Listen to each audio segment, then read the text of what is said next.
warahmatullahi wabarakatuh. Waalaikumsalam warahmatullahi wabarakatuh. Perkenalkan, nama saya Dwinanti Oktaviananda Putri akan menceritakan kembali buku tentang Pemeriksaan ASI karya Nur Hairiyah. Jadi buku ini menceritakan tentang dua sejoli pemuda dan pemudi yang saling jatuh cinta, tetapi dalam diam seperti itu. Ini ada tokohnya itu ada Azam Halif Putra, merupakan seorang qori. Dia itu pemuda mahasiswa lebih tepatnya yang sedang berkuliah di Universitas ternama di daerah Yogyakarta dengan jurusan Fakultas Ekonomi Bisnis, Akuntansi Manajemen. Dia itu sekarang menempuh semester 6 dan juga sekaligus sebagai BEM, Badan Eksekutif Mahasiswa di Akuntansi Manajemen. Dia juga mempunyai sahabat bernama Muhammad Al-Fatih. Nah, sahabatnya ini merupakan anak seorang pengusaha yang kaya raya. Dia juga berteman dengan Azam itu ingin menjadi lebih baik lagi. Kalau Azam itu kan anak yang berasal dari yang biasa-biasa saja ya, lahir dari Umi dan Abi. Uminya itu berjualan di kantin kampus, sedangkan abinya menjadi seorang ustadz di sebuah pesantren. Nah, kehidupan Azam Halif Putra ini awalnya datar saja ya, kuliah, kemudian menghafal Al-Quran, suaranya juga kan bagus ya, membantu ibunya berjualan di kantin kampus dan melatih hobinya itu memasak. Jadi kadang-kadang kalau lagi istirahat dia itu suka membantu uminya di kantin. Kemudian selanjutnya ada Nasa Almaira Az-Zahra. Dia itu gadis cantik, nggak terlalu muslimah ya, kayak kita aja gini, stylenya itu kayak mahasiswa biasa gitu. Dia itu anak dari pengusaha yang kaya raya. Nah, Nasa ini sahabatan dengan Muhammad Al-Fatih, dengan Fatih ya, karena orang tuanya itu pengusaha, jadi anaknya juga pasti bersahabat gitu rata-rata ya. Nah, Nasa juga punya sahabat bernama Sylvia. Nah, kalau Sylvia ini sangat muslimah banget ya gitu, pakai gamis terus, kuliahnya terus kerudungnya sedada gitu, menutup dada, dia islami banget. Nah, Sylvia ternyata nanti plot twistnya diceritain suatu ketika. Nasa ini Nasa ini kuliahnya di semester 4, kalau Azam kuliahnya di semester 6, jadi kakak-kakaknya ya. Kan Nasa ini kan ke sekolah itu suka memakai mobil, pokoknya mewah kan, anak orang kaya ya. Terus kalau ada jam kos juga dia suka pergi ke mall gitu, nggak jarang kayak kita lah jajan di kantin, beli bakso ikan, basrengga nggak kayak gitu, kesalahan ya ke mall gitu, jalan-jalan sama Sylvia itu.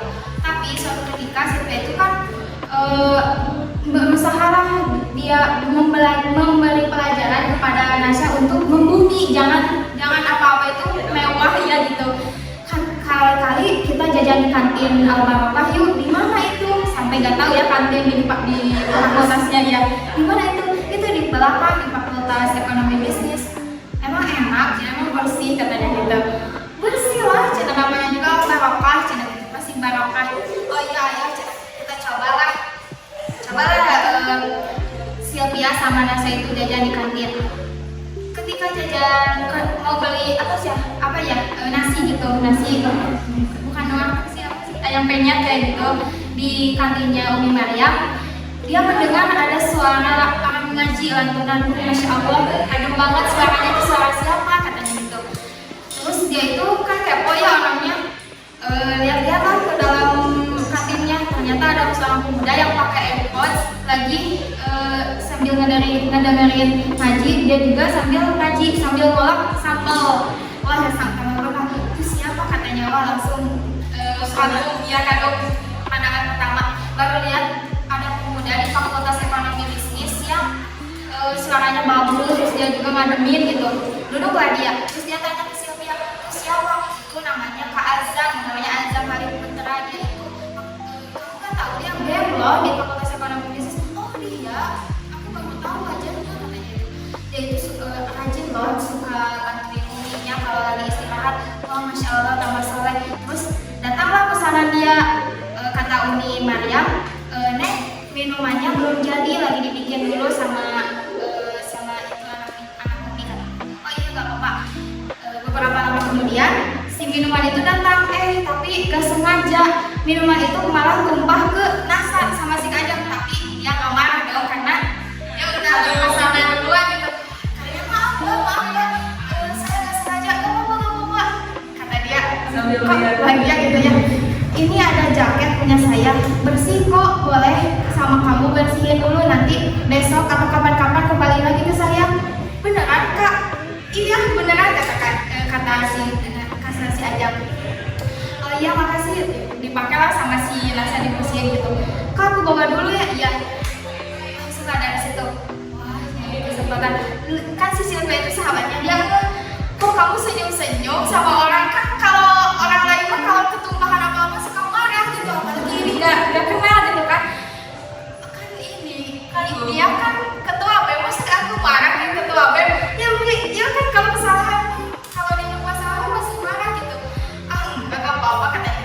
Dilihatin lah jaketnya gitu. Ini Silvia aku kembaliin ke Kak Azam, kapan ya jaket ini? Ya besok lah, sama lu cuci dulu. Aduh gimana, aku kan gak bisa nyuci katanya gitu. Terus aku orang kaya ya gitu. Terus berhari-hari kemudian ketemulah sama Kak Ajam. Kak Ajam ini jaketnya udah dicuci gitu. Ternyata Kak Ajam itu sedang sama Fatih. Kenalan lah, kamu kok bisa kata Fatih ke Nasa, kenapa kamu bisa punya jaket Ajam, kenapa bisa ada di kamu? Diceritain lah kronologinya gitu. Terus kata Fatih, oh kayak gitu. Kemudian setelah itu kan Ajam itu terkenal pintar ya. Kata gimana ya caranya biar bisa dekat sama ketua BEM, kata si Nasa ke si Silvia. Kamu jangan sembarangan, itu agak di situ lah anti pacaran ya. Oh gimana tuh? Tapi dia itu anak yang pintar loh. Terus setelah jaket itu, nah dia itu suka itu apa ya? Dengan nomor WA katanya. Ini ada tugas yang susah. Kita ini yuk bantuin ke Kak Ajam. Ya udah gitu. Katanya gak apa-apa kalau kita ngechat ke Kak Ajam suruh bantuin tugas. Gak apa-apa lah. Akhirnya mereka suka mengerjakan tugas di perpustakaan. Nah, Kak Ajam ini hobinya itu membaca buku, dia suka membaca buku di perpustakaan bareng-bareng sama Nasa, Silvia, Fatih dan Azam gitu. Itu sebagai PDKT gitu. Tapi setelah PDKT itu kan salah ya. Si Ajam ini suka berduaan terus sama si Nasa, kan gak boleh ya. Udah ada itu Kori, ketua BEM, dipandang bagus lah. Kenapa suka berduaan?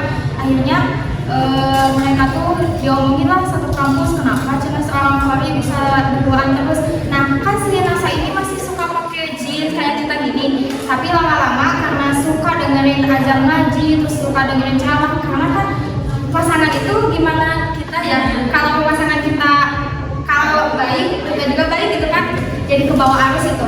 Akhirnya si Nasa ini berubah lah, jadi pakai gamis, pokoknya mah muslimah gitu.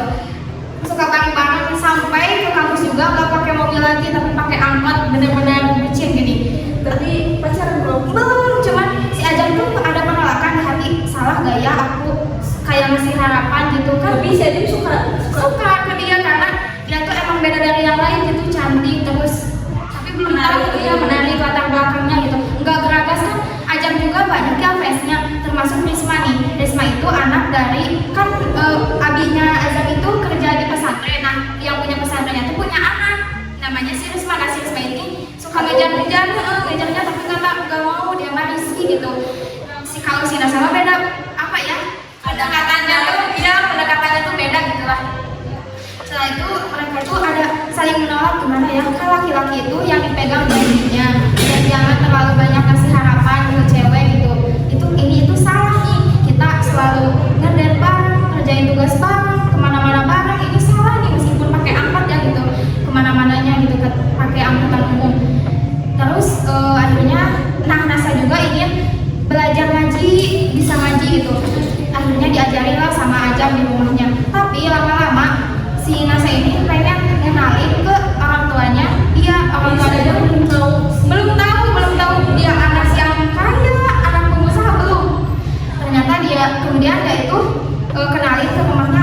Pas datang ke rumahnya kaget, rumahnya mewah banget, ini mah kayak pengusaha.